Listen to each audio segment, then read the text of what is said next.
जय श्री राधा कृष्ण। भक्तों, चैत्र का पावन महीना चल रहा है और अब आने वाली है चैत्र मास के कृष्ण पक्ष की एकादशी। इसे पापमोचनी एकादशी कहा जाता है। पापमोचनी एकादशी पर भगवान विष्णु की विधि विधान से पूजा करने से हमें उनकी कृपा मिलती है और हमारे जीवन के सभी पापों का नाश होता है। देखो, कभी ना कभी तो हम सबसे जाने अनजाने में कोई ना कोई पाप बन ही जाता है और पापमोचनी एकादशी का व्रत करने से हमारे सभी पापों का नाश होता है और मृत्यु के बाद हमारे लिए मोक्ष के द्वार खुल जाते हैं। भक्तों, आज की वीडियो में हम बात करने वाले हैं साल 2026 में पापमोचनी एकादशी कब है, इसका पारण का समय क्या है, पूजा विधि क्या रहेगी, पापमोचनी एकादशी का महत्व क्या है और लास्ट में मैं आपको एक महा उपाय बताऊंगी।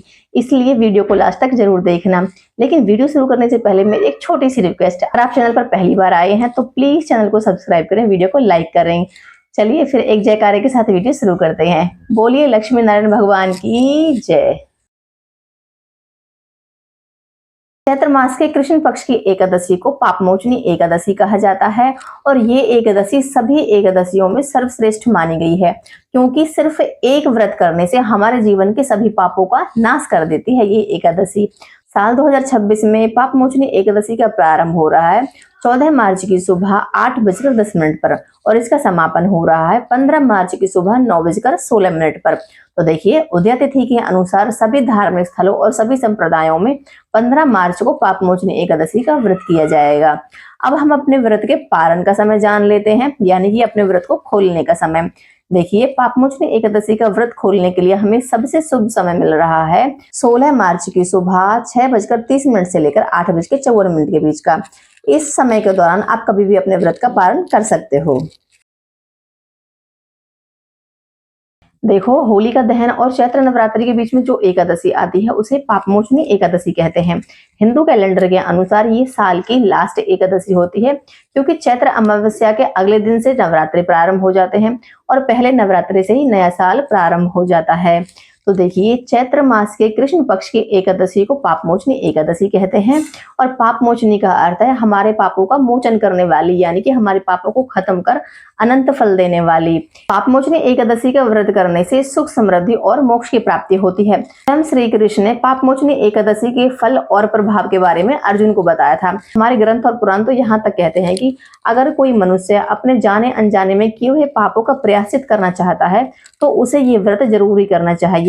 देखिए, जो साधक हैं वैसे किसी भी एकादशी का व्रत नहीं करते हैं, लेकिन अपने पापों का प्रायश्चित करने के लिए इस एकादशी का व्रत करना चाहते हैं तो वो जरूर ही करें। अब देखिए, जाने अनजाने में किसी ना किसी से कोई ना कोई पाप हो ही जाता है। ब्रह्म हत्या, मदिरापान, स्वर्ण चोरी और भ्रूण हत्या यानी कि अबॉर्शन, ये पाप महापापों की श्रेणी में आते हैं और हमारे शास्त्रों में ऐसा बताया गया है कि पापमोचनी एकादशी का व्रत करने से इतने बड़े महापापों से भी मुक्ति मिल जाती है। इसलिए सबको पापमोचनी एकादशी का व्रत जरूर ही करना चाहिए।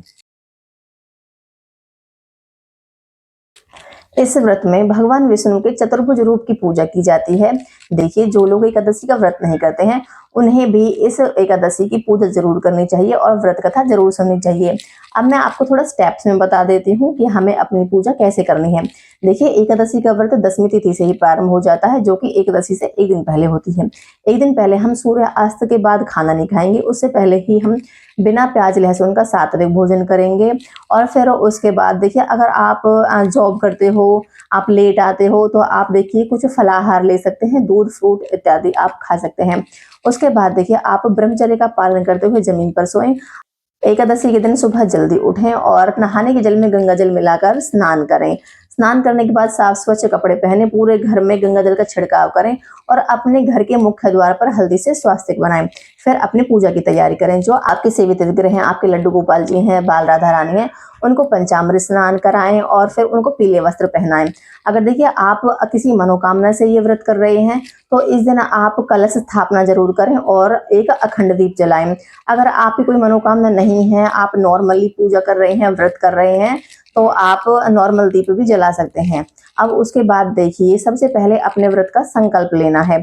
सबसे पहले आप अपने हाथ में जल, तिल, कुछ दक्षिणा और पुष्प लेकर अपने व्रत का संकल्प करें और जो सामग्री आपने अपने हाथ में ली है वो भगवान के चरणों में छोड़ दें। उसके बाद आप भगवान की धूप, दीप, नैवेद्य, चंदन इत्यादि से उनकी पूजा करें। माता लक्ष्मी को आप कमल के फूल अर्पित करें और भगवान विष्णु को तुलसी दल अर्पित करें। ध्यान रखना, एकादशी के दिन तुलसी दल तोड़े नहीं जाते हैं, इसलिए एक दिन पहले ही तुलसी दल आप तोड़कर जरूर रख लें। उसके बाद एकादशी की कथा पढ़ें या फिर सुनें। भगवान विष्णु की आरती करें, एकादशी माता की आरती करें। अंत में पूजा में हुई अपनी किसी भी गलती के लिए हाथ जोड़कर क्षमा प्रार्थना करें। अब उसके बाद तुलसी महारानी के पास जाएं। तुलसी महारानी के लिए आप दीपदान करें, परिक्रमा करें और पॉसिबल हो सके तो वहीं बैठकर नाम जाप या फिर मंत्र जाप करें। एकादशी के व्रत में पूरे दिन चुगली, निंदा, झूठ आदि से दूर रहें और पूरे दिन भगवान के नाम का स्मरण करते रहें। शाम को देखिए तुलसी माता की पूजा करें, परिक्रमा करें और खुले आसमान में दीपदान करें। देखिए, एकादशी के व्रत में रात्रि कीर्तन का विशेष महत्व होता है, इसलिए रात्रि कीर्तन आप जरूर ही करें।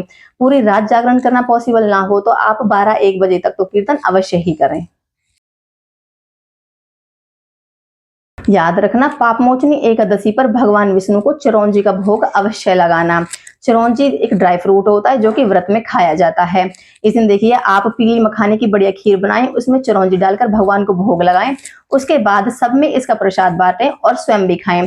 जो निर्जल व्रत कर रहे हैं वो इसे पारण के समय खाएंगे। अब हम चर्चा करते हैं कि हमें अपने व्रत का पारण कैसे करना है। तो देखिए, द्वादशी तिथि पर हम सुबह उठेंगे, स्नान करेंगे, भगवान की पूजा करेंगे और ब्राह्मण को अपने घर बुलाकर भोजन कराएंगे। अगर आप सुबह जल्दी उठकर ब्राह्मण के लिए भोजन नहीं बना सकते हैं, फिर कोई भी कारण है कि आप ब्राह्मण को घर पर भोजन नहीं करवा सकते हैं, तो आप सूखा सीधा सामान भी निकाल सकते हैं। लेकिन ध्यान रखना, जब आप ये सामान दान करोगे तो दक्षिणा के साथ दान करना है और जरूरी नहीं है कि जब आपने दान निकाला है तो आप तभी इसे ब्राह्मण को दें। जब आपको टाइम लगे तो आप इसे तब भी दान कर सकते हो।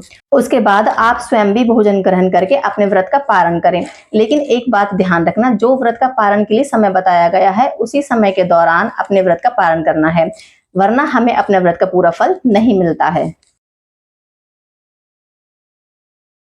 अब मैं इस महाफलकारी एकादशी पर किए जाने वाला महा उपाय बताती हूँ, जो कि मन की इच्छाओं को बहुत ही जल्दी पूरा करता है। तो देखिए, हमें करना क्या है। हमें भगवान विष्णु को 11 पीले रंग के फूल, 11 मिठाइयां और 11 फल अर्पित करने हैं। उसके बाद हमें पीले रंग का चंदन और पीले रंग का जनेऊ अर्पित करना है। जनेऊ आप हल्दी में भी भिगो सकते हो। फिर उसके बाद पीले रंग के आसन पर बैठकर श्रीमद् भगवद कथा का पाठ करना है और विष्णु सहस्त्र नाम का पाठ करना है। ये आप श्रीमद् भगवत कथा का पाठ आप सुन भी सकते हो और पढ़ भी सकते हो। उसके बाद हाथ जोड़कर भगवान के सामने अपने मन की इच्छाएं बताना। इतना चमत्कारी उपाय है, अगली एकादशी आने से पहले आपकी मन की इच्छाएं जरूर पूरी हो जाएंगी। विश्वास करना और ये उपाय जरूर करना। इसी के साथ मैं आशा करती हूँ कि इस वीडियो में दी गई जानकारी आपके लिए उपयोगी रही होगी। तो प्लीज वीडियो को लाइक करें, चैनल को सब्सक्राइब करें। तो इससे संबंधित आपके पास कोई भी विचार, सुझाव या प्रश्न हो तो प्लीज हमें लिखें। ज्ञान बांटने से बढ़ता है, इसलिए वीडियो को ज्यादा से ज्यादा शेयर करें। तो फिर मिलते हैं किसी नेक्स्ट वीडियो में, तब तक के लिए राधे राधे।